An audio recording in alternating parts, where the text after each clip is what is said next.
बालेन शाह प्रधानमन्त्री भएपछि एक शब्द पनि बोलेका छैनन्। जब संसदमा बोल्ने पालो आयो तब बालेनले एक शब्द नबोलिकन आफ्नो प्रस्ताव पेश गरे। के उनलाई बोल्नै नआएर चुपचाप बसेका हुन् कि बोल्न आवश्यक नभएर नबोलेका हुन्? यो दुईटै कारण होइन। बालेनलाई बोल्न पनि आउँछ र बोल्न आवश्यक पनि थियो, तर नेपालको राजनीतिमा विगतमा भाषण मात्र गर्ने तर काम नगर्ने भएकाले बालेनले त्यो पुरानो परम्परालाई नै सिद्धाइदिने रणनीति तयार गरेका हुन्।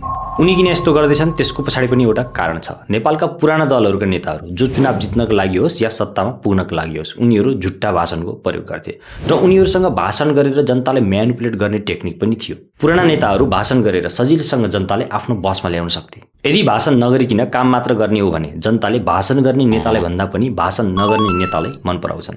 बालेनले भाषण नगरिकन काम गरेर जनतालाई म्यासेज दिन चाहन्छन्, जसले गर्दा भविष्यमा पुराना पार्टीहरूलाई यो सबैभन्दा ठुलो चुनौती बन्न पुग्छ र बालेनलाई पुराना पार्टीहरू सिद्धाउन सजिलो पनि हुन्छ। बालेन नबोल्नुको पछाडिको रणनीति भनेकै पुराना पार्टीलाई सखाप पार्नु हो। जब पुराना पार्टीहरू यो नबोल्ने शैली फलो गर्न सुरु गर्छन् तब बालेन धेरै अगाडि पुगिसकेका हुन्छन्। तपाईलाई कस्तो लाग्छ? आफ्नो विचार कमेन्ट गर्नुहोला।